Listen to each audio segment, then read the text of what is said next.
नमस्कार सभी देशवासियों का स्वागत है। मैं अशोक जरोटिया। आज चर्चा करते हैं देश के अंदर जो स्वार्थी लोग हैं, जो विदेशी ताकतों के इशारे पर काम करते हैं, देश को तोड़ने के लिए जी जान उन्होंने एक लगा रखी है और देश के लोगों को गुमराह कर रहे हैं घड़ियाले आंसू बहा करके। उन लोगों के जो स्वार्थ नीति है उस पर चर्चा करते हैं देशवासियों। खासकर नौजवान बच्चों से मेरी करबद्ध प्रार्थना है, इन लोगों को पहचाने और इन लोगों ने जो विदेशी ताकतों के हाथों में खेलना शुरू कर दिया देश को तोड़ने के लिए, अपना स्वार्थ सिद्ध करने के लिए, इन्होंने आपके फायदे के बारे में कुछ नहीं सोचना, इन्होंने सोचना है सिर्फ अपने स्वार्थ के लिए। और ये स्वार्थी लोग देश में वही हालात पैदा करना चाह रहे हैं जो बांग्लादेश और नेपाल में हुए थे, श्रीलंका में हुए थे।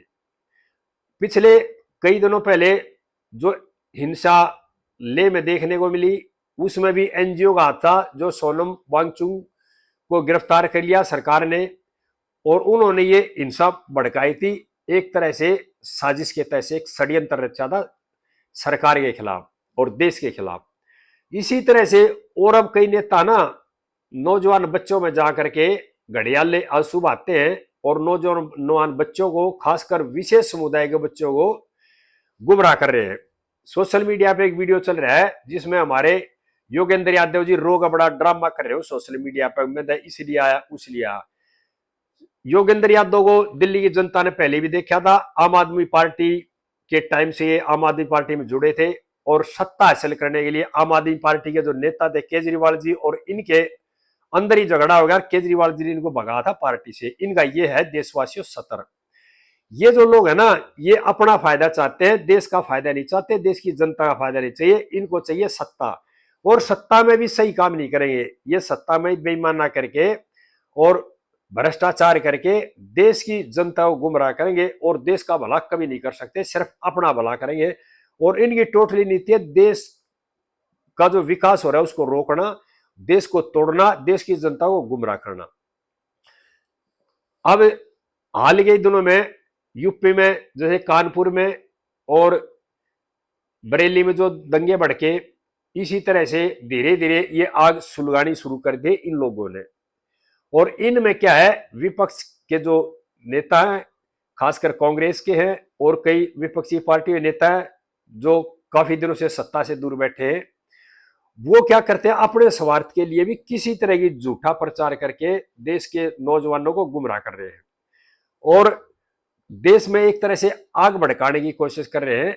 और विदेशों से इनको पैसे मिलते हैं इस काम के लिए। भारत सरकार ने कई एनजीओ के खिलाफ कड़े एक्शन लिए हैं, कईयों के लाइसेंस रद्द किए हैं और कईयों की जो एनजीओ है उन पर ताला लगा दिया है। और अब इनकी जो दुकानें धीरे धीरे बंद हो रही है, इन्होंने अपार संपत्ति बना रखी है। कांग्रेस के समय में जो एनजीओ चले रहे, एनजीओ की जो बाढ़ आई ना, उससे क्या हुआ, देश के स्वार्थी लोगों ने देश के संसाधनों को चूसने के लिए एनजीओ का सहारा लिया। उसमें कुछ नौकरशाह भी थे जिन्होंने अपनी पत्नियों के नाम से एनजीओ खोली, कुछ नेता, कुछ उनके जानकार थे, कुछ पढ़े लिखे जो बुद्धिजीवी वर्ग था, उन्होंने एनजीओ खोली देश के विरुद्ध काम करने के लिए एक तरह से, और पैसा मंगाया बाहर से। उन एनजीओ को, मेरा एनजीओ का मतलब यह है जो अच्छे एनजीओ है, जो देश हित में काम कर रहे हैं, उनके विरुद्ध कोई बात नहीं है।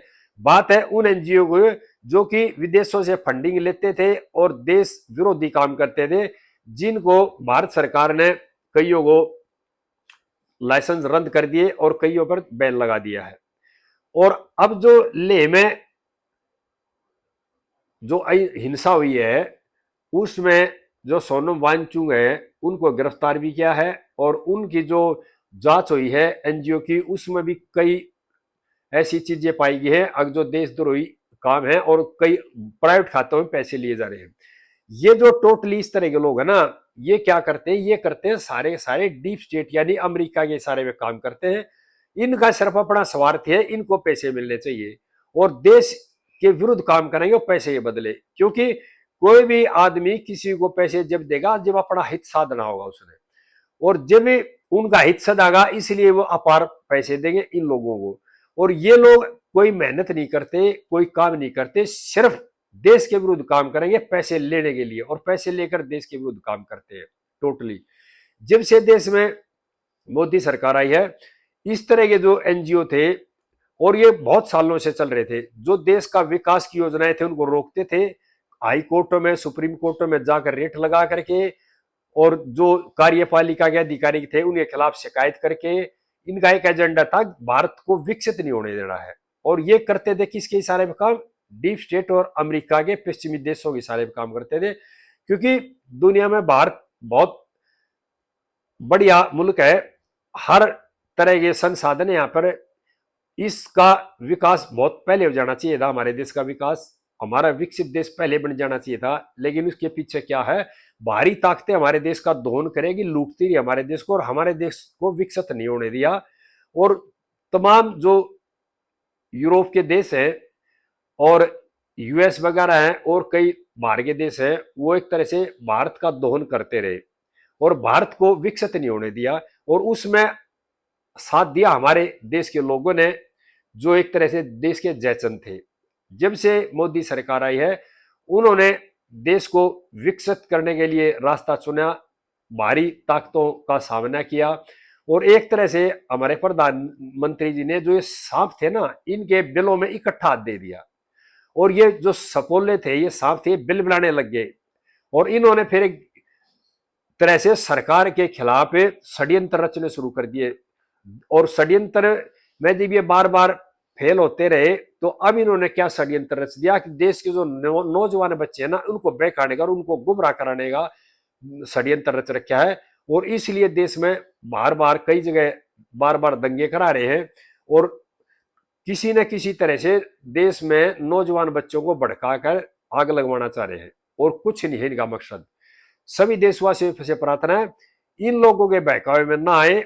इनका मकसद सिर्फ ये है अपना स्वार्थ सिद्ध करना। ये देश के किसी भी नागरिक का भला नहीं कर सकते, देश के आम नौजवानों का भला नहीं कर सकते, ये सिर्फ भला करेंगे अपना।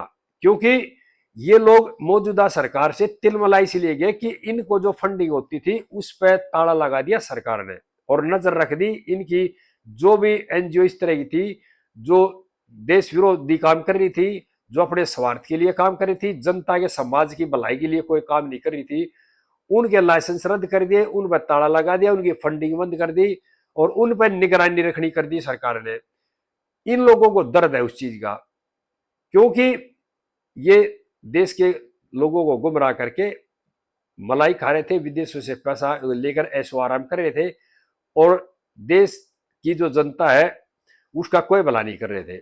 इसलिए अब इन लोगों ने क्या कर दिया, अब जो मौजूदा सरकार है उसके के खिलाफ एक तरह से युद्ध छेड़ दिया, और क्या चाह रहे हैं? अगर देश के नौजवान बच्चों को गुमराह करना चाह रहे हैं। इनका टोटली एजेंडा है, जो नौजवान बच्चे हैं उनका खून गर्म होता है, और एक यानी षड्यंत्र के तहत ये चीज लेकर आए भी। जन जी जो आई है ना, ये कई देशों में इसका प्रयोग होना शुरू हो गया है, तो ये भारत में भी इसका प्रयोग करना चाह रहे हैं। लेकिन मेरी भारत के तमाम नौजवान बच्चों से प्रार्थना है, इनके बहकावे में ना आए और अपनी मौजूदा सरकार के साथ खड़े रहे। और ये आपकी भलाई भी है इसी में, और देश की भी भलाई है, और देश का विकास इसी मार्ग या पथ से होगा जिस पथ पर हमारी सरकार चल रही है।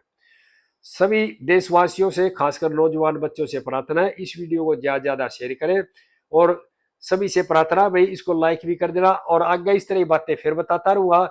सभी साथियों से प्रार्थना कि मेरे चैनल को सब्सक्राइब भी कर देना। जय हिंद देशवासियों।